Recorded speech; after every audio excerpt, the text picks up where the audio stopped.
ഞാൻ കളിക്കാൻ പോവാ. ഞാൻ അത് കഴിഞ്ഞിട്ട് ഫ്രണ്ടിന്റെ വീട്ടിലേക്ക് പോകും. ഞാൻ വരാൻ കുറച്ച് വൈകും. നീ കിടന്നു. ഞാൻ കീ എടുത്തിട്ടുണ്ട്.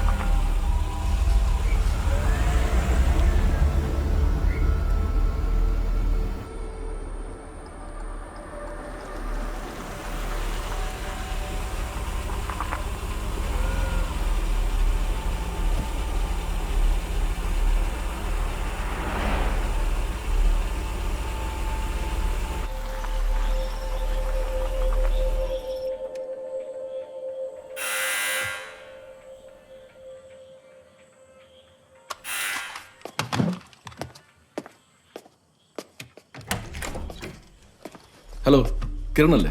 അതെ. സോറി, ബുദ്ധിമുട്ടിപ്പിച്ചാലും ക്ഷമിക്കണം.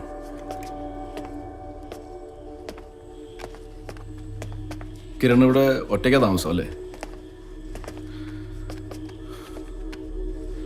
അധികം വളച്ചു കെട്ടുന്നില്ല.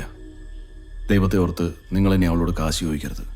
ആഹാ, നിങ്ങളെല്ലാം അറിഞ്ഞ സ്ഥിതിക്ക് ഞാനും വളച്ചു കെട്ടുന്നില്ല. 50 ലക്ഷം രൂപ എന്ന് നമുക്ക് ഈ പ്രശ്നം അങ്ങ് അവസാനിപ്പിക്കാം. 50 ലക്ഷം? നിങ്ങൾ വിചാരിക്കുന്ന പോലെ അത്രയും കാശുള്ളവനല്ല ഞാൻ. എനിക്ക് സാധിക്കുന്ന പരമാവധിയാണ് 10 ലക്ഷം. അത് ഞാൻ കൊണ്ടുവന്നിട്ടുണ്ട്. എൻ്റെ ഭാര്യയുടെ മാനത്തിന് വില പറയല്ലേ പ്ലീസ്.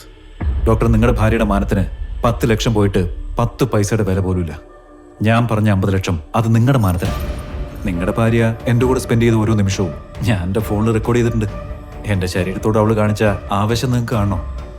ഞാൻ പറഞ്ഞ 50 ലക്ഷം തന്നില്ലെങ്കിൽ ഈ വീഡിയോ ലോകം മുഴുവൻ കാണും. എന്നെ ഒരിക്കലും മറക്കാൻ പറ്റില്ല എന്ന് അവൾ എത്ര തവണയും പറഞ്ഞെന്നറിയോ?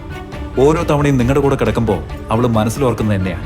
അത്രയും ഗതികെട്ട നിങ്ങൾക്ക് മറ്റുള്ളവരുടെ മുമ്പിൽ ആണായി അറിയപ്പെടാൻ 50 ലക്ഷം കൂടുതലല്ല.